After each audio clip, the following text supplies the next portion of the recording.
Ms. Strom? And Ms. Strom was previously in court, entered a plea of guilty to assault on a peace officer. I've received that pre-sentence report. Has everyone had an opportunity to review the report? I have, Your Honor. I have, Your Honor. Are there any additions or corrections? And then the right, Judge. Not by the state. All right, Ms. Strom, I'm going to find that you previously entered your plea of guilty freely and voluntarily. Find sufficient evidence to find you guilty. However, I'm going to follow the agreement that you made with the district attorney and defer all proceedings and place you on probation for 3 years. You're ordered to follow all of the rules and conditions of probation, including you will be on the mental health caseload so you can get whatever type of help necessary so that you can be successful on your probation. It's important that you follow all of the rules and conditions through the mental health caseload, through regular probation. If you do everything you're supposed to on this probation, it's a great opportunity because you don't have a felony conviction on your record. And at the end of the probation, if you're successful, the case is dismissed and you'll never have a felony conviction. The other side of that, though, is if you violate any condition of probation, you can be brought back into court, found guilty, so you become a convicted felon, and you could go to prison for anywhere in that punishment range, which is between 2 years and up to 20 years in prison. Do you understand? Yes. All right. I'm handing you the trial court certification. This shows that this was an agreement that I followed, and so you waived your right to appeal.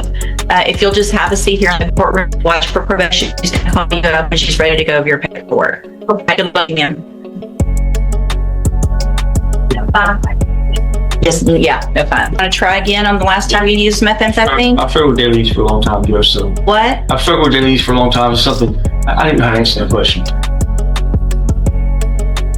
Judge, with his VA status, he's a honorably discharged veteran. I was hoping maybe the court might consider requiring him to get drug treatment through the VA and perhaps consider him for super intensive probation, maybe through drug court.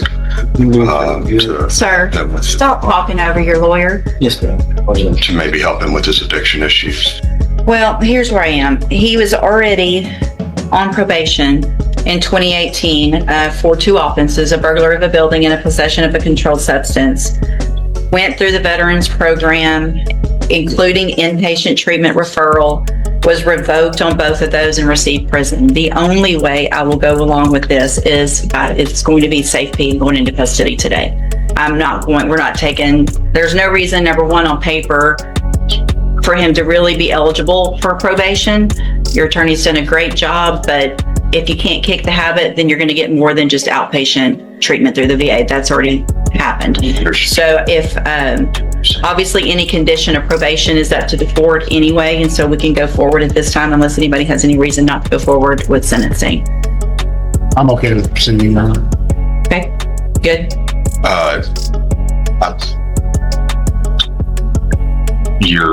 I don't believe my client wants to proceed.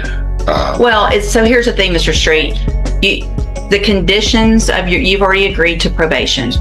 So any condition of your probation, outpatient treatment, just like Mr. Crenshaw is asking for, inpatient treatment, which apparently you don't want, those are all actually they're up to me. And so it's not really part of the agreement, and it's not something that I'm going to allow you to withdraw your plea over, because that's up to me. Anytime you're on probation, the conditions are up to the court and probation, what they feel is best. And in your case, if you're showing up to court after having had treatment and after having had 2 felonies already revoked, testing positive for meth, this is what I feel like is best for you and for the community to keep everybody safe. So at this time, in cause number 24, TCCR 2058, I'm going to find that you entered your plea previously freely and voluntarily. Find sufficient evidence to find you guilty, and at this time follow the agreement that you made with the district attorney and find you guilty of theft of property. Sentence you in accordance with that agreement to a term of 2 years in the state jail prison. I'm going to probate that. I'm actually going to change the length of time to 3 years, which is another condition that is up to the court ultimately. You will be required to pay the $6,000. Did you bring the $3,000 today? Okay, so the $3,000 was to be paid today, so that leaves $3,500 to be paid while you're on probation. As a condition of your probation, what I will do instead of safety is order that you enter and successfully complete the substance abuse track of the ISF program. It's still an inpatient in custody program, but it is a shorter one. You will be required to go through the JCDI program when you get out as your aftercare. And so if you do all of that, this is, I don't even know if you realize what a big opportunity this is today. So your case, for all practical purposes, here in court is over if you do everything you're supposed to do. The other side of that is if you don't do everything you're supposed to do, you're going to be back in here and you're looking at the 2-year sentence that you've already agreed to. Do you understand? Yes. I'm going to hand you. Judge, he does have a family. Is there any way that before he turns himself in for ISF, he could have a week or so to get his affairs? No, he's got, no, not with the criminal history, not showing up testing positive for methamphetamines. Those do not stay in your system that long, which means he has done them very recently. So I'm handing you the trial court certification that shows this was an agreement that I followed, and so you waived your right to appeal. I've also handed you a written admonishment regarding your ineligibility to possess a firearm or ammunition. Because of the judgment entered against you, you're ineligible under Texas law to possess a firearm or ammunition. Possession of a firearm or ammunition could lead to charges against you. If you have questions about the laws that make you ineligible to possess a firearm or ammunition or about how long that lasts, you can speak with Mr. Crenshaw. Good luck to you, sir. I hope you take advantage of this. Thank you, Your Honor. Thank you. Thank you, Mr. Crenshaw. Good morning, sir. You are John, is it Foret or 4A? 4A. And Mr. Foret has 2 cases, 25 DCCR 1458, charged with burglary of a building, and then 26 DCCR 0047, charged with criminal mischief. And what is the announcement? Judge, on the newer case, the criminal mischief, we just repped it last week. We've done our tape request and everything, so I'm expecting that we'll get the videos in here pretty soon, but we'll have to have another court date. Sure. And those are the same offense dates. They So are. initially, it looks like there was a new offense after first one, but there was. Same day. Okay, just for whatever reason indicted sometime later. Any issues? No, Judge, just would the court possibly consider doing a drug test on him this morning, just to kind of see what position we're in? Yeah, sure. If there's some issues that you want me to check that, I will. Mr. Fort, have a seat in the jury box. We're going to help test this morning. Towards resolving if we know the result of Sure. And this is Ms. French. I am standing in for Ms. French on this road. All right, sir, you're Duma Turner. And in cause number 24 DCCR 1998, Mr. Turner's charged with criminal mischief. Mr. Elmore, what is the announcement? Judge, we would like one last announcement. There is a restitution issue in this case. It was Kobe's case the last time we were here. I do believe that they were able to look into that matter before he transferred the caseload, but it didn't help because there is no proof of restitution, it appears, in this case. So I'd like the opportunity to talk to Pam about it. I've never spoken to Pam about this case. She's not here this morning. We may have to put on a trial docket, but I don't want to do that without talking to Pam about the case first, since it's going to be her case. Judge, my position is, late last week I did talk to Ms. French about this issue of restitution. We had she reached out to the complainant in this case, which happens to be complex. They were either unable or unwilling to provide us with documentation as it relates to restitution. So my position is, Mr. Galmore wants to move this case and go forward with 5 years deferred. You know, that's where we are as far as. But without restitution. Right, they're basically maybe offering it without restitution. Not sure that we would even accept that necessarily, but I'd like to talk to Pam about it since it's going to be her case to try. All right, I'll just do one more normal reset. Make sure you get in touch with Ms. French before that next court date so we can get it taken care of one way or the other. Stay in touch with Mr. Galmore. He'll let you know when you need to be back. All right, thank you. Judge, in this case. Good morning, sir. Are you Robert McGrew Jr.? Yes, ma'am. Would you please raise your right hand? Do you swear from the testimony you're going to give in this hearing will be the truth, the whole truth, and nothing but the truth? Thank you. Go ahead, Mr. Galmore. Judge, can we off the record real quick? One of the less included cherish. Just a second. Good morning, sir. You Kelby Blanchett? Speak up.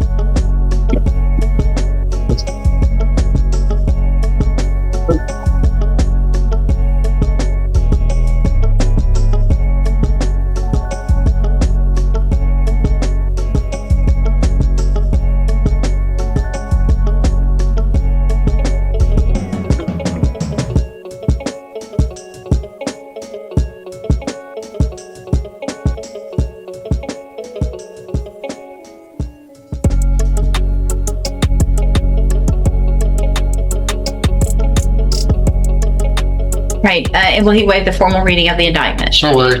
Mr. Blanchett, in cause number 25 DCCR 0799, the state has elected to proceed on the lesser included offense of terroristic threat, a Class B misdemeanor, from May 21st of 2025. And how do you plead to that charge? Yes.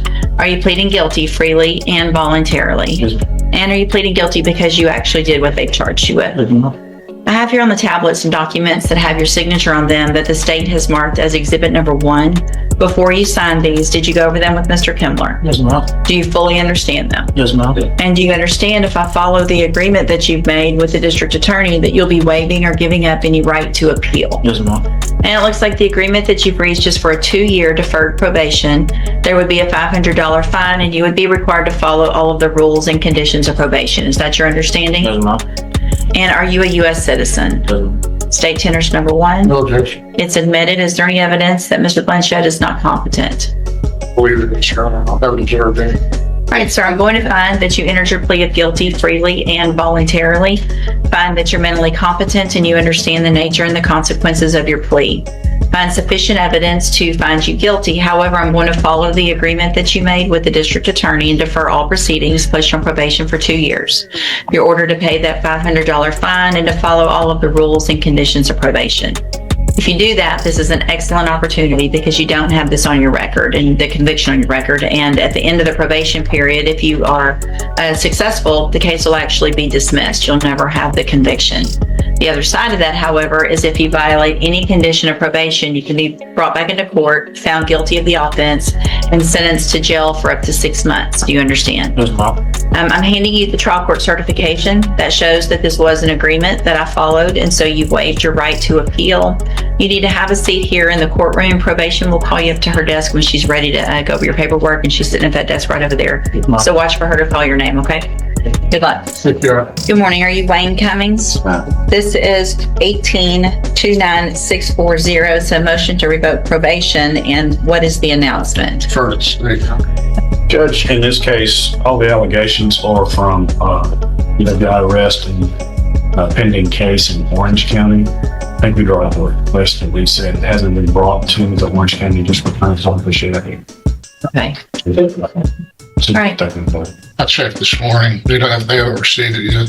Okay. We'll just do a normal reset and see where we get at the next court date. Stay in touch with Mr. Kimler and your bondsman. They'll let you know when you need to be back, okay? Yeah, I think for you, that's already. No. He has the GPS and wanted to work on it, and most of it, I guess, He can work with the GPS.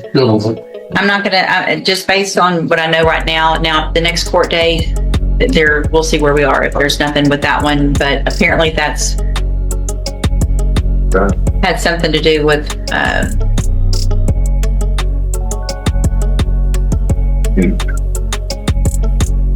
she hasn't put a restriction on having this up to what the all conditions are.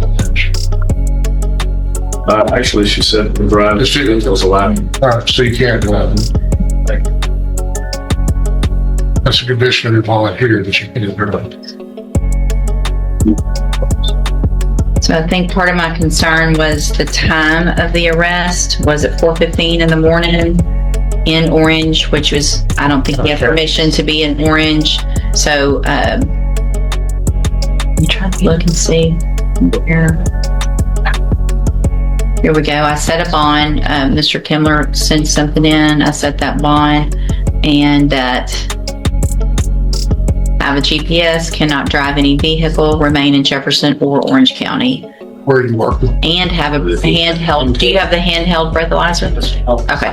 All right. What did you have in the house? Where you can work, you can go to work in Jefferson, Orange County. So You just can't drive. You got to get a ride. But did you have in that Tesla plant house? She had me on. he wants to work in Travis County, you're on. Not until I know. No. Okay, yeah. I mean, you've got a case pending potentially in Orange, so let's get that one figured out quick, and then we'll decide. Obviously, we want you to have a job, but we're not going to do that yet. Ryan Hodge, Mr. Kimler, it's the sentencing. Disagreed. My question is, did he plead to, What is evading motor vehicle? but did he It says here habitual felon on the PSI. Did he plead to the, Enhancements. that's what, I think, if I'm going to take it, I'm guessing y'all did because of the Yes, criminal we did. history. Yes. So that if you violate it, needs It'd be minimum 25. Got it. Okay, just wanted to make sure. She's pretty important. All right, sir, you're Ryan Hodge.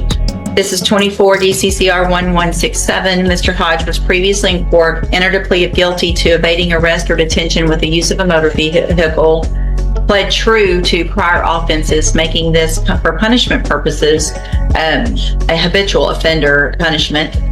The agreement was for a 10-year deferred probation, $500 fine. I've received the pre-sentence report. Has everyone had an opportunity to review that report? Yes, Judge. I have no defense has, Your Honor. Any additions or corrections? No from the defense. Not mistake. And again, the agreement was he pled true to those offenses so that if you violate this probation, the minimum punishment if you are violated and you get found guilty would be 25 years. Do you understand? There's no negotiations at that point. That is by law what the minimum will be. Okay. Your criminal history does not make me feel very good about you being successful on this probation. But if you've changed your life, this is going to be your opportunity. If you haven't, you're going to have a minimum 25. It's that simple, right? So I'm going to find that you entered your plea of guilty freely and voluntarily. Find sufficient evidence to find you guilty. However, I'm going to follow the agreement that you made with the district attorney and defer all proceedings and place you on probation for 10 years. You're ordered to pay the $500 fine and to follow all of the rules and conditions of probation. Obviously, you understand what a good opportunity this is if you are successful and you complete the probation. The other side, again, is if you violate any condition of probation, you'll be back in here, you'll have the conviction, you've already pled true to the prior offenses, and you'll end up with at least a 25-year sentence up to the rest of your life. It is important, you're going to be on the high medium caseload, at least at the beginning of your probation, and that's intended to help you, not hinder you. But we want to make sure you have everything that you need in order to be successful. I think you live out of county. Yeah, I live in Oklahoma. I have a great support system. I have another job. They'll talk, you need to talk to probation about where you live, and they'll get it transferred to where you live. You just have to go through the proper process to get that taken care of. The high medium caseload, whatever. Yeah, whatever stipulations I follow. Yeah, I'm sure everyone has some type of more intensive probation, and that's what I'm going to order, whatever it's called in whatever county or state. There will be a substance abuse assessment done. If there's anything in the assessment that's done that shows that you need any type of treatment, you will be required to do that. Anything else that probation says, you're required to do it. I'm handing you the trial court certification that shows that this was an agreement that I followed, and so you waived your right to appeal. You need to have a seat here in the courtroom. Probation's going to call you up when she's ready to go over your paper. Good luck to you, sir. Thank you. I like to leak yourself before you.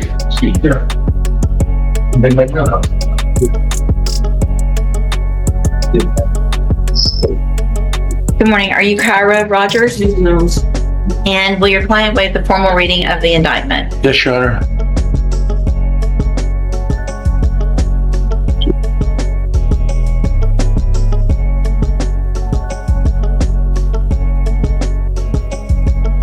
Ms. Rogers, in cause number 25 DCCR 0976, you're charged with the state jail felony offense of theft of service from June 5th of 2025. And how do you plead to that charge? Are you pleading guilty freely and voluntarily? Yes, no. And are you pleading guilty because you actually did what they charged you with? Yes, no. I have here on the tablet some documents that have your signature on them that the state has marked as exhibit number 1. Before you signed these, did you go over them with Mr. Parker? Yes, no. And do you fully understand them? Yes, no. And do you understand, if I follow the agreement that you've made with the district attorney, that you'll be waiving or giving up any right to appeal? Yes, no. Do you also understand, if you're not a U.S. citizen, that a plea of guilty or no contest may result in your deportation, exclusion from admission to the country, or denial of naturalization under federal law? Yes, no. And it looks like the agreement that you've reached is for a 2-year deferred probation. There would not be a fine, but there would be restitution in the amount of $2,536. Is that your understanding? Yes, ma'am. State tenders number 1. Objection? It's admitted. Is there any evidence that Ms. Rogers is not competent? No, Your Honor. Any reason not to go forward into No. restitution? I know, Your Honor, her record's clean other than this incident. So I'm going to waive the pre-sentence report, Ms. Rogers. I'm going to find that you've entered your plea of guilty freely and voluntarily. Find that you're mentally competent and you understand the nature and the consequences of your plea.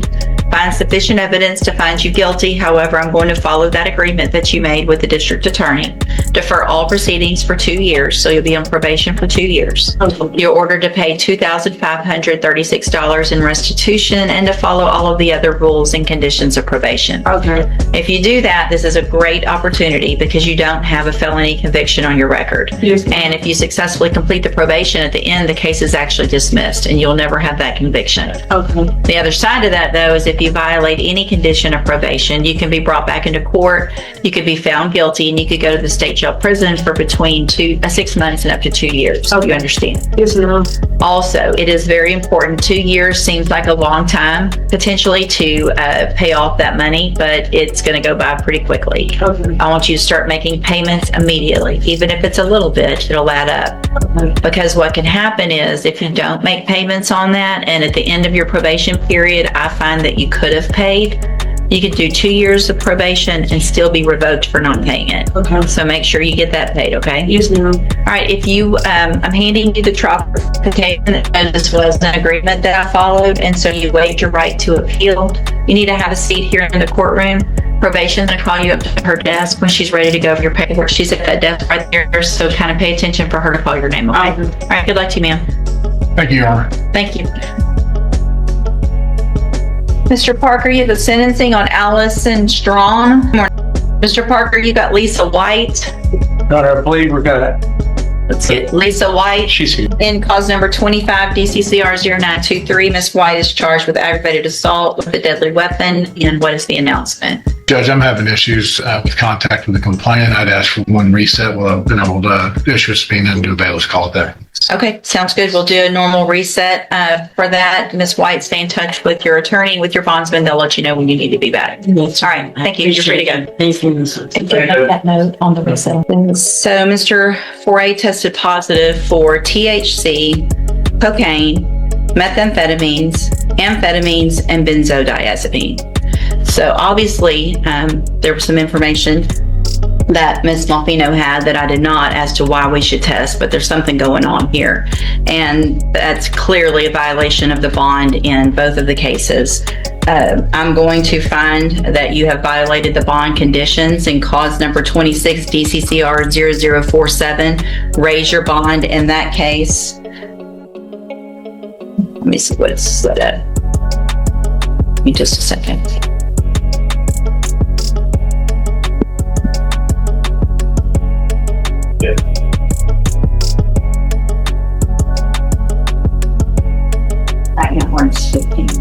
Okay, thank you. So in 0047, I'm going to raise the bond in that case to $50,000. I'll go over conditions in just a second. And then the first one, do you have that one?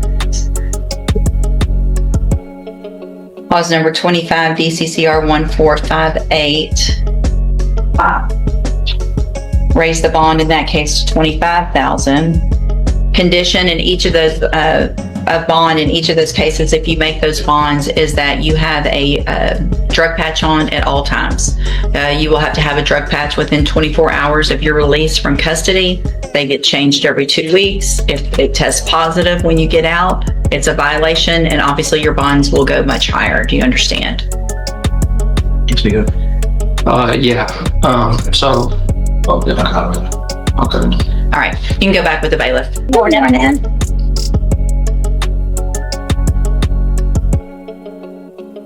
Good morning, sir. Are you Spencer Broussard? Yes, ma'am.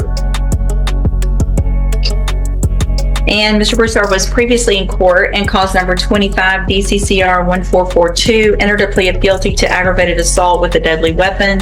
I've received the pre-sentence report. Has everyone had an opportunity to review that report? Yes, Your Honor. Yes, Your Honor, I have. Any additions or corrections? Not from the defense, Your Honor. Not from the state.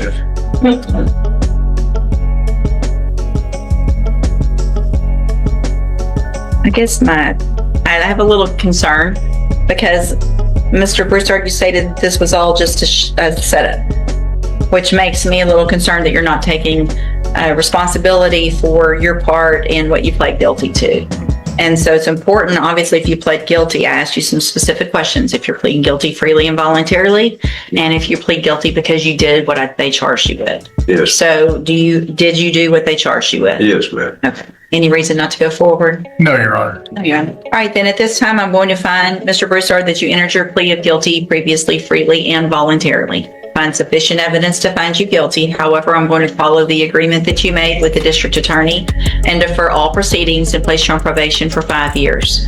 You're ordered to pay the $500 fine and to follow all of the rules and conditions of probation.